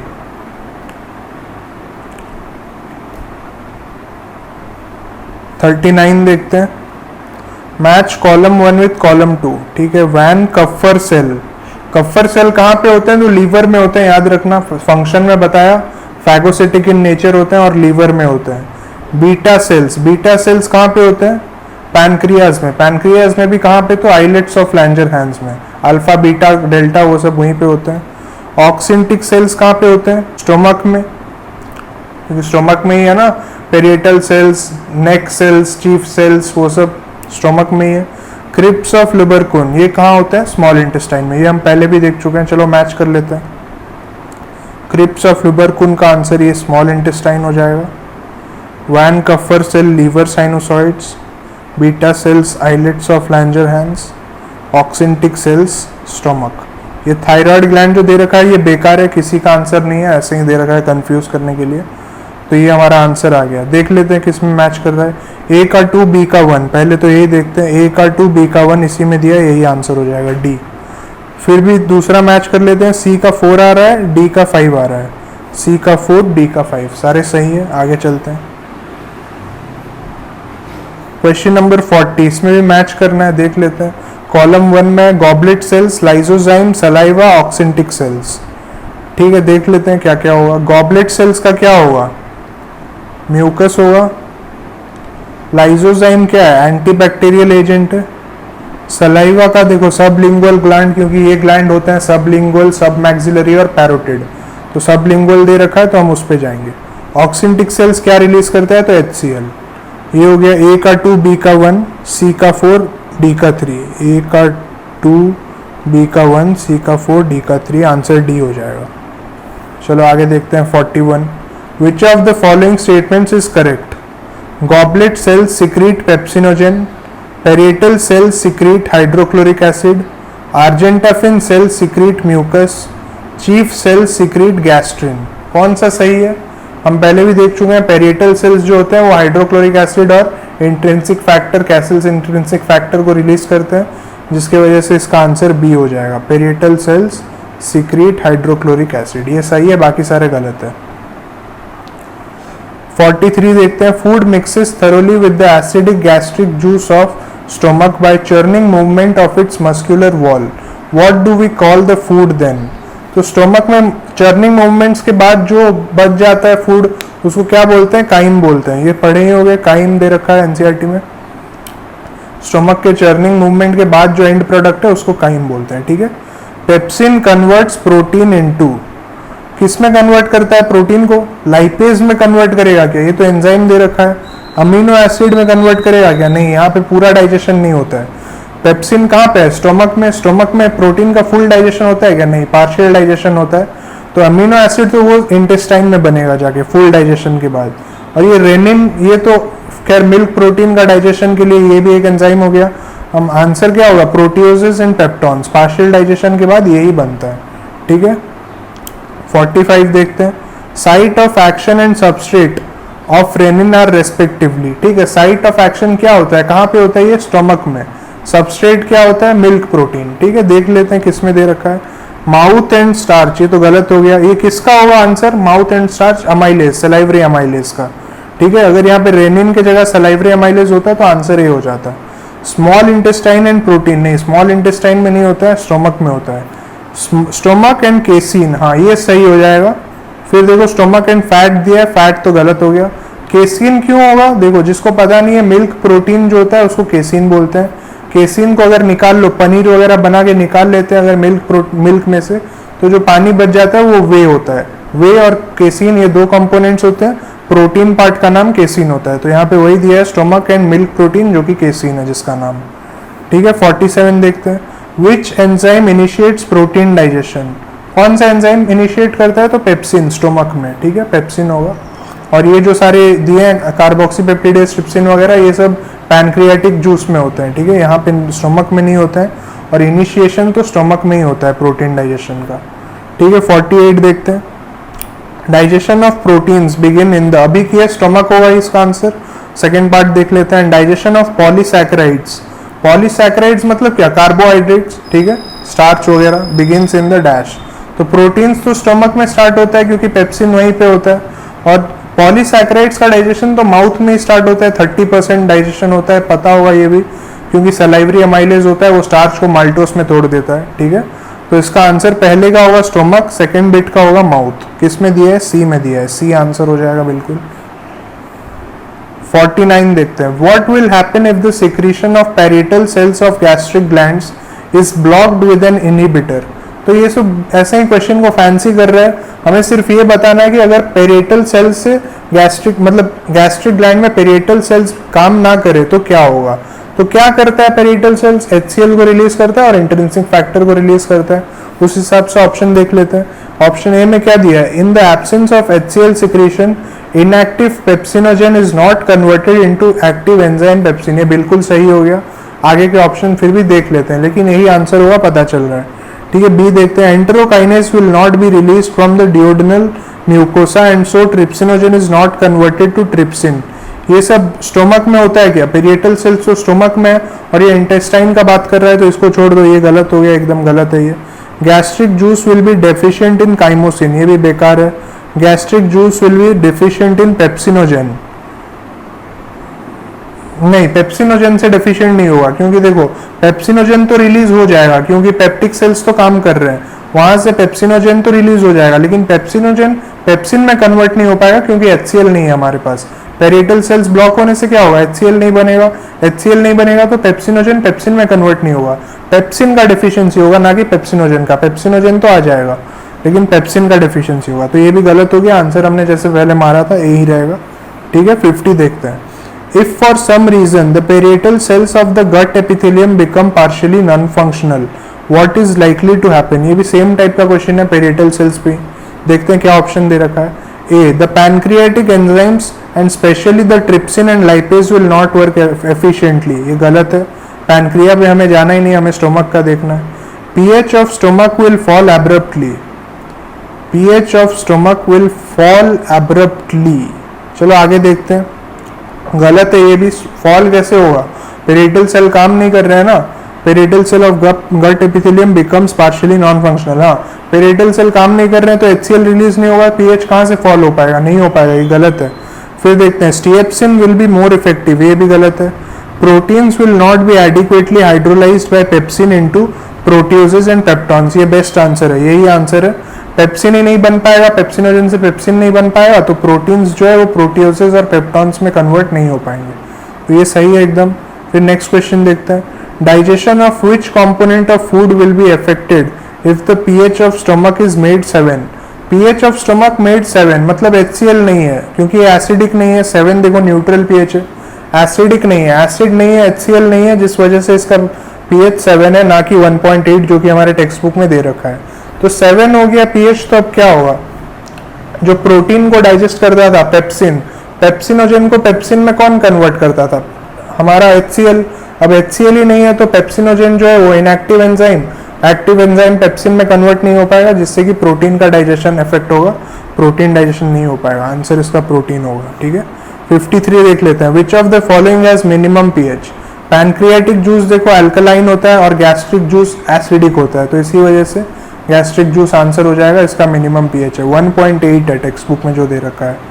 Pepsin acts in, next question देख रहे हैं, पेप्सिन किस में एक्ट करेगा, बेसिक मीडियम, बेसिस मीडियम लिखा हुआ है, देखो ये बेसिक होगा, basic medium, acidic medium, neutral medium, all types of medium. Answer इसका हम बार बार देखते हैं आ रहे हैं, एसिडिक मीडियम हो जाएगा। चलो ये देखते हैं, if pH of stomach is 1.6 then which enzyme will digest protein. Protein digest करने के लिए एसिडिक पीएच में बार बार देख रहे हैं, पेप्सिन होगा इसका आंसर, ठीक है। 56 देखते हैं, which of the following statements is false, ठीक है। Stomach stores the food for 1 to 2 hours, तो स्टोमक जो है वो फूड को 4 से 5 घंटे तक स्टोर करता है, 1 से 2 आवर नहीं होगा। लेकिन फिर भी आगे के ऑप्शन हम देख लेते हैं। बी में क्या दिया है, gastric gland never secretes even a small amount of lipase. ये तो करता है, पेप्टिक सेल्स जो होते हैं चीफ सेल्स, वहां से थोड़ा बहुत लाइपेज रिलीज होता है। तो ये क्या दे रखा है, never secretes even a small amount of lipase, ये गलत हो गया, सिक्रीट होता है, नेवर तो नहीं होगा इसका आंसर, ठीक है। Rennin a proteolytic enzyme is found in gastric juice of infants, ये सही है, मिल्क प्रोटीन्स को डाइजेस्ट करता है। ऑल ऑफ दीज, नहीं सारे तो फॉल्स नहीं है, क्योंकि सी सही है और ए भी सही है। देखो एक तरह से 4 से 5 घंटे तक ये स्टोर करता है, मतलब 4 से 5 घंटे स्टोर करता है, तो उसी के अंदर 1 से 2 घंटा भी स्टोर तो करेगा ही ना। तो ये स्टेटमेंट गलत पूरी तरह से नहीं है, 1 से 2 आवर भी ले सकते हो। इसी वजह से जो ज्यादा गलत है बी इसका आंसर हो जाएगा, क्योंकि never secretes even a small amount, ऐसा तो नहीं है, स्मॉल अमाउंट में रिलीज होता है लाइपेज, ठीक है। 57 देखते हैं, विच one of the following pairs of food components in humans reaches the stomach totally undigested. तो क्या क्या स्टोमक तक अनडाइजेस्टेड रिलीज होता है, मतलब रीच होते हैं। तो क्या होगा, देखो माउथ में किसका डाइजेशन होता है, स्टार्च का। स्टार्च का डाइजेशन हो गया, तो जिस जिस ऑप्शन में स्टार्च है उसको काट दो, खत्म। देखो इसमें स्टार्च है, इसमें स्टार्च है, इसमें स्टार्च है, ये 2 ऑप्शन गया, ये ऑप्शन गया answer. Fat and cellulose, cellulose क्या है, प्रोटीन है, डाइजेस्ट नहीं होता है माउथ में, स्टोमक अनडाइजेस्टेड ही रीच करता है। फैट क्या है, लिपिड है, जो कि अनडाइजेस्टेड ही स्टोमक तक जाता है, तो इसी वजह से फैट एंड सेल्यूलोज इसका आंसर होगा। फिर भी इजी तरीका है कि जहां जहां स्टार्च या कार्बोहाइड्रेट दिख रहा है उसको काट के हटा दो, ठीक है। 3 ऑप्शन में हमें मिल गया, काम आसान हो गया, तो ऑप्शन बी हमारा आंसर है। 58 देखते हैं, various types of movements are generated by dash layer of small intestine. नाम से ही पता चल रहा है मस्क्यूलरिस, मस्क्यूलरिस से ही जो मूवमेंट्स है वो जनरेट होंगे। इसमें जो लॉन्गिट्यूडनल सर्कुलर मसल्स होते हैं वो इसके मूवमेंट्स को जनरेट करेंगे, ठीक है। 59 देखते हैं, the enzyme enterokinase helps in the conversion of. Enterokinase किसको कन्वर्ट करता है, जो हमारे पैनक्रियाटिक जूस में से आता है ट्रिप्सिनोजन, उसको ट्रिप्सिन में ये कन्वर्ट करता है। फिर आगे ट्रिप्सिन बाकी सबको कन्वर्ट कर लेता है, ठीक है। वो प्रो कार्बोक्सी पेप्टिडेज वगैरह जो भी होता है उनको ट्रिप्सिन कन्वर्ट कर देता है एक्टिव एंजाइम्स में। चलो 60 देखते हैं, if the enzyme is absent in our small intestine digestion of proteins in our body will be severely affected, identify the enzyme. देखो पैनक्रियाटिक अमाइलेज, अमाइलेज किसको कन्वर्ट करता है, कार्बोहाइड्रेट्स को या स्टार्च को, तो ये तो गया, हमें प्रोटीन पूछ रहा है। लाइपेज किसको करेगा, लिपिड को। माल्टेज किसको करेगा, माल्टोस को। माल्टोस क्या है, स्टार्च है, मतलब कार्बोहाइड्रेट है, ठीक है। तो आंसर क्या बचता है हमारा, एंटेरोकाइनेज। 61 देख रहे हैं, in humans one of the constituents of the pancreatic juice which is poured into the duodenum is. Duodenum में पैनक्रियाटिक जूस से इसमें से कौन सा आता है, ट्रिप्सिनोजन, काइमोट्रिप्सिन, ट्रिप्सिन या एंटेरोकाइनेज।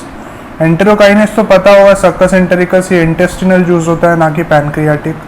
और डिओडेनम में इनमें से कौन सा पोर होता है, तो इसका आंसर हो जाएगा ट्रिप्सिनोजन, क्योंकि देखो ट्रिप्सिन जो है ये कन्वर्ट होता है कब, जब एंटेरोकाइनेज ट्रिप्सिनोजन पे एक्ट करता है।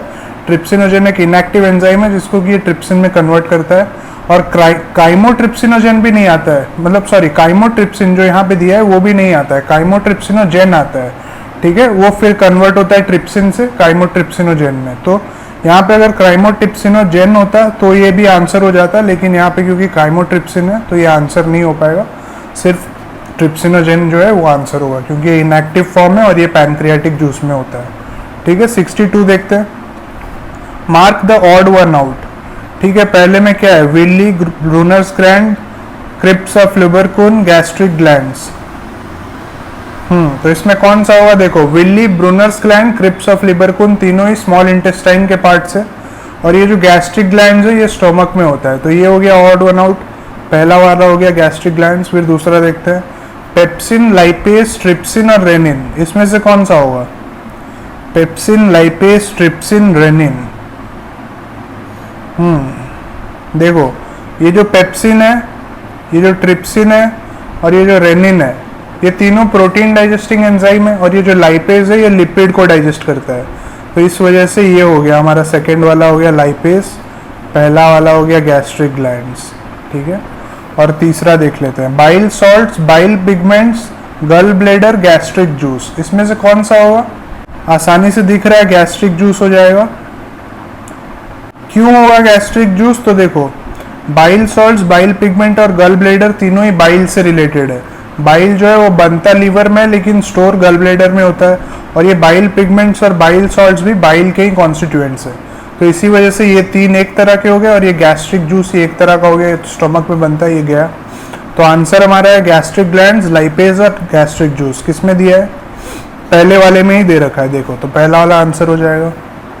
63 देख लेते हैं, a young infant may be feeding entirely on mother's milk which is white in color but the stools which the infant passes out it is quite yellowish. The yellow color of stool is due to, answer मतलब options में क्या क्या दे रखा है देख लेते हैं, bile pigments pass through bile juice, undigested milk protein casein, pancreatic juice poured into duodenum, intestinal juice. इसमें से क्या आंसर होगा, येलो कलर का स्टूल क्यों होता है, बाइल पिगमेंट्स की वजह से, जो कि बाइल जूस में से पास होता है, ठीक है, यही हो जाएगा। बाइल पिगमेंट्स कौन से कलर के होते हैं, बिलीवर्डिन और बिलीरुबिन कौन से कलर के होते हैं, येलो कलर के। जॉन्डिस होने से भी यही एक्सेसिव सिक्रीट होता है और आईज में स्किन के अंडर डिपॉजिट हो जाते हैं, जिसकी वजह से येलो येलो दिखता है सब, ठीक है, तो उसी वजह से येलो स्टूल आता है। 64 देखते हैं, मैच करना है। कॉलम ए में दिया है salivary amylase, bile salt, rennin और पेप्सिन, कॉलम 2 में है प्रोटीन, मिल्क प्रोटीन, स्टार्च और लिपिड, ठीक है। सलाइवरी अमाइलेज क्या हो जाएगा, स्टार्च को डाइजेस्ट करता है।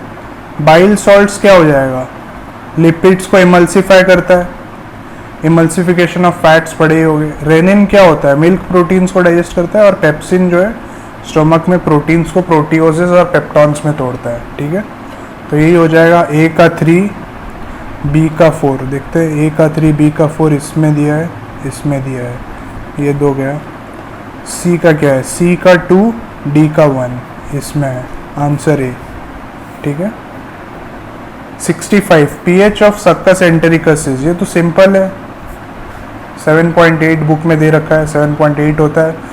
स्टोमक में क्या होता है तो 1.8, ठीक है।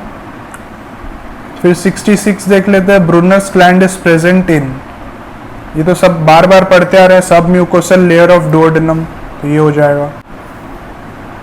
चलो 67 देखते हैं, विच one of the following is correct matching of site of action of given substrate, the enzyme acting upon it and the end product. Small intestine में प्रोटीन्स, पेप्सिन, अमीनो एसिड, ये तो पूरा बकवास है। प्रोटीन को अमीनो एसिड में तोड़ता है क्या पेप्सिन, नहीं, प्रोटियोजेस और पेप्टॉन्स में तोड़ता है, वो भी स्मॉल इंटेस्टाइन में नहीं होता है, स्टोमक में होता है, तो ये गलत हो गया। स्टोमक में फिर एक दे रखा है, देखते हैं क्या है, फैट्स, लाइपेज, माइसेल्स, ये इंटेस्टाइन में होता है, ये भी गया।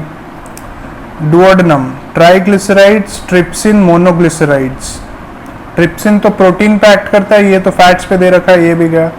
D, small intestine, starch, alpha amylase, disaccharide, maltose. हाँ ये होता है, कहाँ से आता है ये अल्फा अमाइलेज, पैनक्रियास से, ठीक है। पैनक्रियाटिक जूस में भी अमाइलेज होता है, सिर्फ सलाइवरी अमाइलेज ही नहीं होता है, पैनक्रियास से भी अमाइलेज आता है जो कि डुओडेनम में एक्ट करता है, ठीक है, ये वाला बिल्कुल सही है। इसका आंसर डी होगा। 69 है ट्रिप्सिनोजेन ट्रिप्सिन। अच्छा एंजाइम्स बताना है। ट्रिप्सिनोजेन ट्रिप्सिन में कन्वर्ट हो रहा है, केसिन जो है वो पैराकेसिन और मिल वे प्रोटीन्स में कन्वर्ट हो रहा है, आरएनए जो है वो राइबोन्यूक्लियोटाइड्स में कन्वर्ट हो रहा है और ट्राइग्लिसराइड्स जो है वो फैटी एसिड्स और ग्लिसरॉल में। तो इसके कौन से एंजाइम्स लग रहे होंगे बताना है। बताओ क्या होगा। ट्रिप्सिनोजेन ट्रिप्सिन में कब कन्वर्ट होता है? जब एंटेरोकाइनेज काम करता है इस पे, एंटेरोकाइनेज। ठीक है, फिर देखो केसिन जो है वो पैराकेसिन और वे प्रोटीन्स में ब्रेक हो रहा है। एक कौन करता है? तो रेनिन। RENIN या RENNIN? RENN। ठीक है, ये याद रखना। RENIN वाला वो हम एक्सक्रीटरी सिस्टम में देख लेंगे। ठीक है, फिर आरएनए राइबोन्यूक्लियोटाइड्स में टूट रहा है, इसको कौन करता है? राइबोन्यूक्लियेज।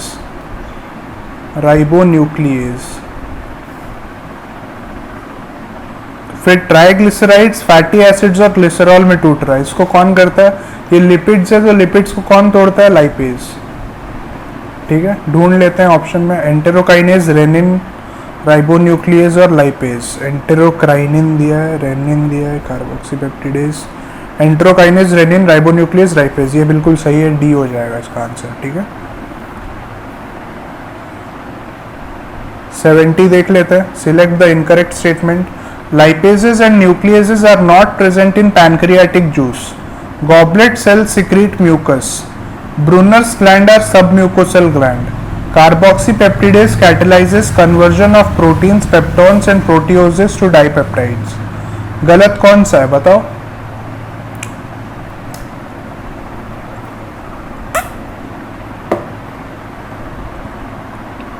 देखो ये जो पहले ही स्टेटमेंट में दे रखा है lipases and nucleases are not present in pancreatic juice, ये गलत है। प्रेजेंट होता है पैनक्रियाटिक जूस में, लाइपेजेस होता है, न्यूक्लियसेस होता है। ठीक है, और डिओडनम में ये लोग एक्ट करते हैं। तो ये गलत हो गया, पहला स्टेटमेंट इनकरेक्ट है, बाकी सब सही है। 71 देख लेते हैं। Which of the following is incorrectly represented? Proteins, trypsin, chymotrypsin, carboxypeptidase जो है उसको डाइपेप्टाइड्स में तोड़ रहा है। ठीक है, न्यूक्लिक एसिड को न्यूक्लियोटाइडेज जो है न्यूक्लियोटाइड्स में तोड़ रहा है। फैट्स को लाइपेजेस, डाई और मोनोग्लिसराइड्स में तोड़ रहा है। स्टार्च को सलाइवरी अमाइलेज, माल्टोस में तोड़ रहा है। इसमें कौन सा गलत है? देखो ये वाला गलत हो गया। न्यूक्लियोटाइडेज यहाँ पे थोड़ी होगा। न्यूक्लिक एसिड को न्यूक्लियोटाइडेज कैसे तोड़ेगा? न्यूक्लियोटाइडेज जो है वो न्यूक्लियोटाइड्स को तोड़ता है न्यूक्लियोसाइड्स में। देखो यहाँ पे मैं पूरा लिख दे रहा हूँ। ये न्यूक्लियोटाइड्स जब न्यूक्लियोसाइड्स में कन्वर्ट होगा तो यहाँ पे लगेगा न्यूक्लियोटाइडेज। यहाँ पे जो ये दे रखा है क्वेश्चन में, यहाँ पे न्यूक्लियेज एक्ट करता है। ठीक है, न्यूक्लिक एसिड को न्यूक्लियेज एक्ट करेगा और न्यूक्लियोटाइड्स में तोड़ देगा। ठीक है, 71 का हो गया। 72 देखते हैं।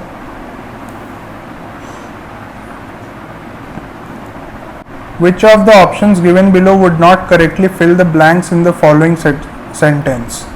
In order to absorb and use dash by the body, these must be broken down by hydrolysis into dash.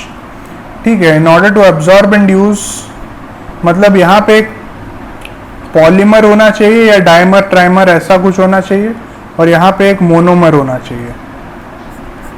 ठीक है, क्योंकि absorb and use by the body कौन यूज होता है? मोनोमर जो है वो एब्जॉर्ब होने के बाद एसिमुलेट होता है और सेल्स और टिश्यूज में यूज होता है। ठीक है, तो मोनोमर चाहिए हमको यहाँ पे, और यहाँ पे पॉलीमर चाहिए। देख लेते हैं। मोनोसैकेराइड और पॉलीसैकेराइड, ये उल्टा दे दिया, पहले मोनोमर है फिर पॉलीमर है, ये गलत हो गया। प्रोटीन्स क्या है? पॉलीमर है। चलो ये पॉलीमर है। अमीनो एसिड क्या है? मोनोमर है, ये मोनोमर है। यही आंसर हो जाएगा, ये सही है। देखो ग्लिसरॉल और फिर फैटी एसिड्स एंड फैट्स दिया है, ये तो गलत हो गया। फैट्स फिर फैटी एसिड एंड ग्लिसरॉल होता तो सही होता। यहाँ पे फिर एक मोनोमर दिया है, यहाँ पे देखो डाइमर दे दिया है, तो ये भी गलत हो जाएगा। आंसर हमारा बिल्कुल बी होगा। ठीक है, ये बार बार आ जाता है। 73 देखते हैं। Backflow of faecal matter from large intestine into small intestine is prevented by the presence of epiglottis sphincter of Oddi, ileocaecal valve, gastro-oesophageal sphincter. तो स्मॉल इंटेस्टाइन और लार्ज इंटेस्टाइन के बीच में एक स्फिंक्टर होता है, हम पहले भी देख चुके हैं क्वेश्चन में। कौन सा होता है वो स्फिंक्टर? ये इलियोसिकल वॉल्व। ठीक है, यही है जो बैकफ्लो ऑफ फीकल मैटर को रोकता है। ठीक है, 74 देख रहे हैं। Choose the wrong enzymatic reaction. Sucrose invertase जो है उसको कन्वर्ट कर रहा है ग्लूकोज और फ्रुक्टोज में। ठीक है, लैक्टोज को कन्वर्ट कर रहा है लैक्टेज, ग्लूकोज और फ्रुक्टोज में। यहीं पे गलत हो गया। फ्रुक्टोज नहीं होगा, लैक्टोज को तोड़ता है लैक्टेज ग्लूकोज और गैलेक्टोज में, ठीक है। यहाँ पे गैलेक्टोज होता तो सही होता, क्योंकि ये नहीं दिया है तो ये गलत है और यही हमारा आंसर हो गया। पेप्सिनोजन को HCl पेप्सिन में तोड़ता है, ठीक है। माल्टेज जो है वो माल्टोज को ग्लूकोज और ग्लूकोज में तोड़ता है, ये भी ठीक है। 75 देखते हैं। Child took sugar cane and sucked its juice, regarding this which of the following match is correct? Substrate, enzyme, site of secretion of enzyme, products form. ये देखना, इसका सीक्वेंस देखना है हमें। शुगर केन में होता क्या है? शुगर होता है, तो हमें पहले में देखो प्रोटीन दे रखा है, ये गलत हो गया। फिर स्टार्च दे रखा है, इसको हम अभी के लिए रहने देते हैं, बाद में देखते हैं। लिपिड्स दे रखा है, फैट्स, ये तो नहीं होता है शुगर केन में, ये भी गलत हो गया। फिर यहाँ पे देखो शुगर दिया है, केन शुगर जो है उसी को सुक्रोज बोलते हैं, ठीक है। तो सुक्रोज दिया है यहाँ पे, ये बिल्कुल सही लग रहा है। फिर एंजाइम इन्वर्टेज है, हाँ सुक्रोज को इन्वर्टेज ही तोड़ता है ग्लूकोज और फ्रुक्टोज में, ठीक है। ये डुओडेनम में हो रहा है, डुओडेनम में ही होता है, ये भी सही है। और ग्लूकोज और फ्रुक्टोज में ब्रेक हो रहा है, ये मैं अभी बताया, ये भी सही है। आंसर इसका डी हो जाएगा, ठीक है। चलो 76 देखते हैं। Which of the following match is correct? Rennin protein, trypsin starch, invertase sucrose, amylase lactose. देखो एक सेकेंड, देखो ये वाला ही सही है। इन्वर्टेज जो है सुक्रोज पे एक्ट करता है। देखो यहाँ पे जो रेनिन दिया है उसमें क्या गलत हुआ? रेनिन तो प्रोटीन पे एक्ट करता है, ठीक ही है, लेकिन ये स्पेलिंग गलत कर दिया है। ये वो एक्सक्रीटरी सिस्टम वाला रेनिन दे दिया, ये RENNIN होता तो वो मिल्क प्रोटीन को ब्रेक करने वाला एंजाइम हो जाता और ये सही होता, क्योंकि ये सिंगल एन दिया है तो गलत हो गया। ट्रिप्सिन स्टार्च पे एक्ट करता है या नहीं? प्रोटीन पे एक्ट करता है, यहाँ पे स्टार्च दे रखा है तो गलत हो गया। अमाइलेज लैक्टोज, लैक्टोज पे अमाइलेज एक्ट करता है क्या? नहीं, लैक्टेज एक्ट करता है, तो यहाँ अमाइलेज दिया है, गलत हो गया, ठीक है। चलो आगे देखते हैं 77। विच of the following processes is helped bye bile salts? ये क्या करता है? फैट का इमल्सिफिकेशन, फैट ड्रॉप्स को छोटे ड्रॉपलेट्स में तोड़ता है। देखते हैं यहाँ पे क्या क्या दे रखा है। न्यूक्लिक एसिड, ये बकवास है, गलत है। सुक्रोज, ये भी नहीं हो सकता। फैट्स, लाइपेज एक्ट करता है, डाइग्लिसराइड्स में टूटता है। फिर लाइपेज एक्ट करता है, मोनोग्लिसराइड में टूट रहा है, ये बिल्कुल सही है। इसी को बाइल हेल्प करता है, बाइल इसी प्रोसेस को एड करता है, ठीक है, तो ये सही हो जाएगा। प्रोटीन्स, पेप्टॉन्स, प्रोटियोजेस, ये नहीं होगा। चलो 78 देखते हैं। 78 में क्या करना है? क्वेश्चन का ऊपर वाला पार्ट थोड़ा सा ट्रिम किया हूँ, जगह नहीं हो रहा था। यहाँ पे बेसिकली हमें ये A, B, C और D आइडेंटिफाई करने हैं, एंजाइम्स के नाम आइडेंटिफाई करने हैं। A क्या होगा? स्टार्च को माल्टोस में कौन तोड़ता है? सलाइवरी अमाइलेज, सलाइवरी अमाइलेज लिखो यहाँ पे। लैक्टोस को गैलेक्टोज में कौन तोड़ता है? लैक्टेस, ठीक है। फिर माल्टोज है जो ग्लूकोज में टूट रहा है, इसको कौन करेगा? माल्टेज। फिर सुक्रोज है फ्रुक्टोज में टूट रहा है, इसको कौन करेगा? इन्वर्टेज, ठीक है। तो हमारा सीक्वेंस यही आ रहा है, अमाइलेज, लैक्टेज, माल्टेज, इन्वर्टेज। किस में दिया है? डी में दिया है, डी आंसर हो जाएगा इसका। चलो 79 देखते हैं। ट्रू फॉल्स बताना है, इसमें भी थोड़ा सा ट्रिम किया हुआ है, वही ट्रू कौन सा है, फॉल्स कौन सा है, वही बताना है। चलो देखते हैं। Stomach has the lowest pH, कितना होता है स्टोमक में pH? 1.8, और ये लोएस्ट भी होता है, ठीक है। ये वाला एसिड होता है वहाँ पे और लोएस्ट pH होता है, ठीक है। लीवर कंटेन्स लिपिड इमल्सिफायर, हाँ ये भी सही है। लीवर में बाइल तो बनता ही है, तो लिपिड इमल्सिफायर वही है ना, बाइल, तो ये भी सही है, ये ट्रू हो गया। ये भी ट्रू है, ये भी ट्रू है, पहला दोनों ट्रू है। थर्ड देखते हैं। Large intestine secretes many enzymes, large intestine कोई एंजाइम सिक्रीट करता है या नहीं करता है? ये फॉल्स हो गया। ये सिर्फ वाटर का अब्जॉर्प्शन और वही सब म्यूकस सिक्रीट करता है, लुब्रिकेशन ऑफ फीकल मैटर, वो सब के लिए काम करता है, ठीक है। ये कोई एंजाइम सिक्रीट नहीं करता है। चलो 4 देखते हैं। All proteases function in the lumen of small intestine, all proteases function in the lumen of small intestine, नहीं, थोड़ा सा स्टोमक में भी यूज होता है, ये फॉल्स हो जाएगा, ठीक है। ट्रू ट्रू फॉल्स फॉल्स, किसमें दिया है? 4 में, तो 4 इसका आंसर हो जाएगा। 80 देख रहे हैं। Which of the following is not the function of large intestine? Absorption of water, nutrient absorption, secretion of mucus to lubricate faeces, temporary storage of faeces in rectum. तो ये कोई न्यूट्रिएंट एब्जॉर्प्शन यहाँ पे नहीं होता है, स्मॉल इंटेस्टाइन वगैरह में होता है, तो न्यूट्रिएंट एब्जॉर्प्शन कोई भी लार्ज इंटेस्टाइन में नहीं होता है, ये गलत हो गया। फिर 81 देख रहे हैं। Carrier ions like Na+ facilitate the absorption of substances like, हाँ Na+ किसका अब्जॉर्प्शन को फैसिलिटेट करता है? तो ये बिल्कुल एनसीईआरटी का लाइन है, आंसर इसका fructose and some amino acids हो जाएगा, ठीक है। ये एनसीईआरटी का कौन से पैराग्राफ में दिया है, वो पैराग्राफ भी मैं बाद में अटैच किया हूँ कुछ और दिखाने के लिए, उसको देखने के लिए वेट करो, मैं दिखा दूंगा क्या है उसमें, एक अच्छा पॉइंट दे रखा है, ठीक है। उस पर क्वेश्चन भी बना हुआ है, इसी में दिखा दूंगा। चलो 83 देखते हैं। Consider the following statements with 1 or 2 blanks, ठीक है। Which one of the following options give the correct fill ups for the respective blanks 1 to 3 in the statements, ठीक है। 1 2 3 भरना है हमें। Trypsinogen is activated to trypsin by, कौन करता है, एंट्रोकाइनेज, बार बार देख चुके हैं इसको, एंट्रोकाइनेज, ठीक है। Fatty acids and glycerol are absorbed into, ये वो लिम्फेटिक सिस्टम होगा या फिर लैक्टियल, लैक्टियल भी बोल सकते हो, ज़्यादा अच्छा आंसर है। But glucose and amino acids are absorbed into blood vessels या ब्लड कैपिलरीज, ब्लड कैपिलरीज हम देख चुके हैं उसमें, वो क्रिप्ट्स ऑफ लुबरकुन में डायग्राम था, लैक्टियल्स को सराउंड करके ब्लड कैपिलरीज थे, तो ठीक है यही होगा इसका सीक्वेंस। देख लेते हैं किस में दिया है। 1 में, इसका 1 में कोलेसिस्टोकाइनिन दिया है, ये तो गया, हमें एंटेरोकाइनेज चाहिए। इसका 1 में एंटेरोकाइनेज दिया है, सी का। आगे देखते हैं 2 का क्या दिया है, ब्लड कैपिलरीज, लेकिन 2 में लैक्टियल होगा तो ये भी गलत हो गया। इसका 1 में काइमोट्रिप्सिनोजेन दिया है, ये भी गलत हो गया। आंसर हमारा बी ही बचता है, देखो मैच कर जाएगा। 2 का लैक्टियल, 3 का ब्लड कैपिलरी, देखो जो हमने निकाला वही दे रखा, तो ये सही हो जाएगा। अभी 84 देख लेते हैं। एक स्टेटमेंट है, इसको कंप्लीट करना है। Small amounts of monosaccharides like glucose, amino acids and some of electrolytes like chloride ions are absorbed by, तो ये कैसे अब्सॉर्ब होता है, ये सब एनसीईआरटी का लाइन है। कैसे अब्सॉर्ब होता है, तो ये होगा तुम्हारा सिंपल डिफ्यूजन, ठीक है, ये SD, simple diffusion. However, some of the substances like fructose and some amino acids, अभी देखें हम लोग, fructose and some amino acids are absorbed by the mechanism called, ये facilitated transport होगा, FT। थर्ड देख लेते हैं। Various nutrients like amino acids and electrolytes like Na+, जहाँ पे ये Na+ आ गया उसको याद रखना एक्टिव ट्रांसपोर्ट हो जाएगा, ठीक है। एक्टिव ट्रांसपोर्ट देख लेते हैं किसमें दिया है, simple diffusion, facilitated transport, active transport, B में दिया है, ठीक है। देख लो, बी में सिंपल डिफ्यूजन है, फिर फैसिलिटेटेड ट्रांसपोर्ट है, फिर एक्टिव ट्रांसपोर्ट है, तो बी हमारा आंसर हो गया, ठीक है। चलो आगे चलते हैं। 85, हाँ यही वो क्वेश्चन है जिसके लिए मैंने वो स्टेटमेंट ऐड किया है, देख लेंगे।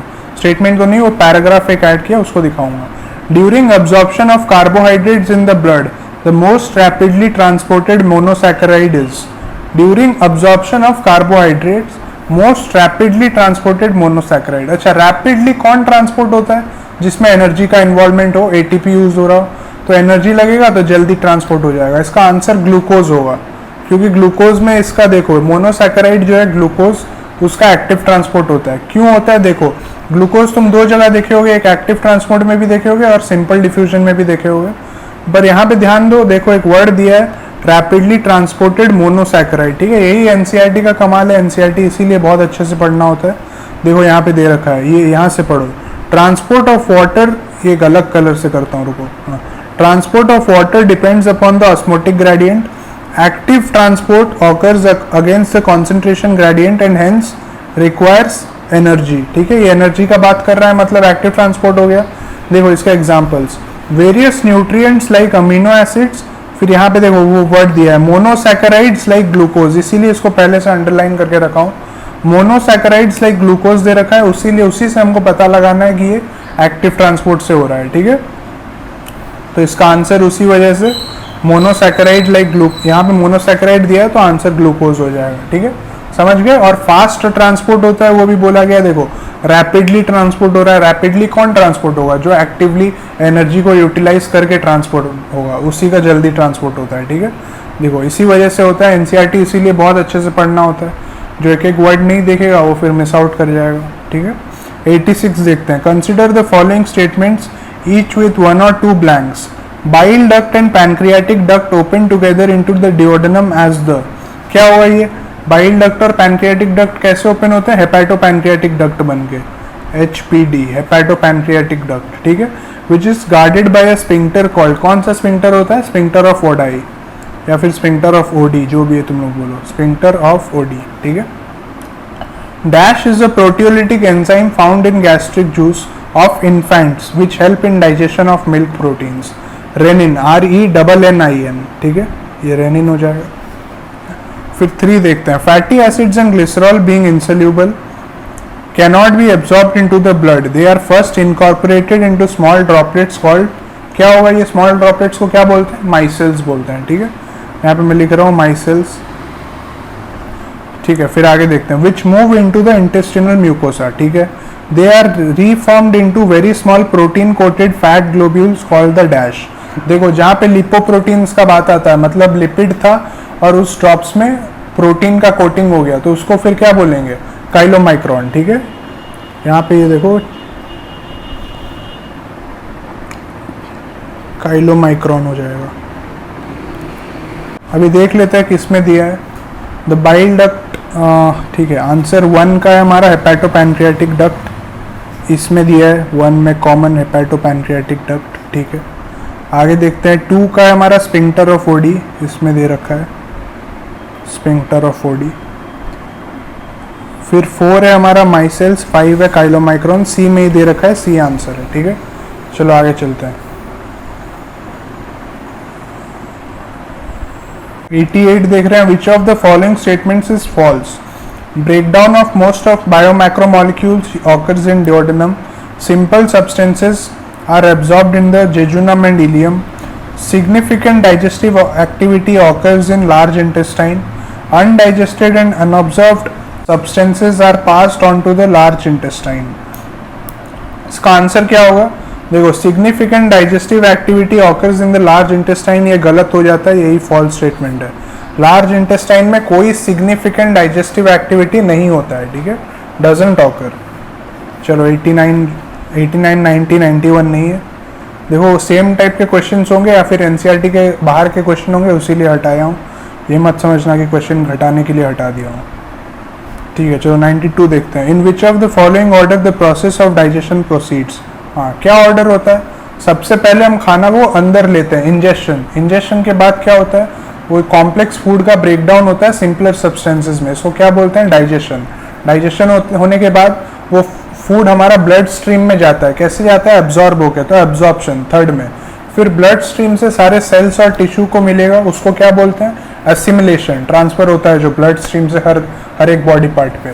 असिमिलेशन होने के बाद जो अनडाइजेस्टेड फूड मटेरियल्स होगा वो बाहर आ जाएगा एनल रूट से, उसको बोलते हैं इजेशन. ठीक है, तो ingestion, digestion, absorption, assimilation, egestion, ये जहाँ दिया हुआ ये आंसर हो जाएगा. देखो सी में दे रखा है. ठीक है, सी आंसर हो जाएगा हमारा बिल्कुल. चलो 93 देखते हैं. Stool of a person is whitish grey coloured due to malfunction of which of the following organ. ये लीवर होगा. लीवर का माल फंक्शन से जॉन्डिस होता है, जबकि ये क्लेइश कलर का स्टूल होता है. क्ले का कलर क्या होता है? व्हाइटिश ग्रे ही होता है, तो वही लिख रखा है व्हाइटिश ग्रे कलर होता है. क्लेइश बोल सकते हो या फिर व्हाइटिश ग्रे कलर. ठीक है, तो ये लीवर के माल फंक्शनिंग से अगर जॉन्डिस हो जाए तो ये सब होता है. चलो आगे देखते हैं. Which of the following is correct regarding jaundice. देखो जॉन्डिस के बारे में ही पूछ रहा है. Skin turns yellow, B eyes turn yellow, C liver gets affected, D all of these. ये सबको पता होगा, इसका आंसर ऑल ऑफ दीज होगा. ये तीनों चीज ही होते हैं जॉन्डिस में. ठीक है, 95 देख लेते हैं. Ejection of stomach contents through the mouth is called. क्या होगा? ये उल्टी करना होगा. क्या होता है उसका इंग्लिश वर्ड? वोमिटिंग. ठीक है, वोमिटिंग हो जाएगा. 96 देख लेते हैं. Which of the following statements is incorrect. Faecal accumulation in the rectum initiates a neural reflex causing an urge for its removal. ठीक है, ये तो सही है.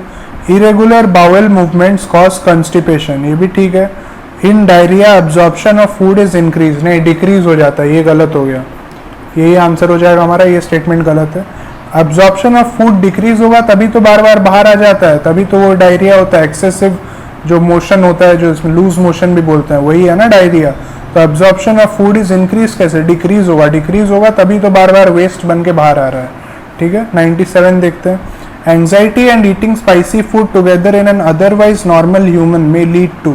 क्या होगा? ये एंजाइटी और ईटिंग स्पाइसी फूड, स्ट्रेस, ये सबसे इंडाइजेशन हो सकता है. ठीक है, ये इंडाइजेशन होगा इसका आंसर.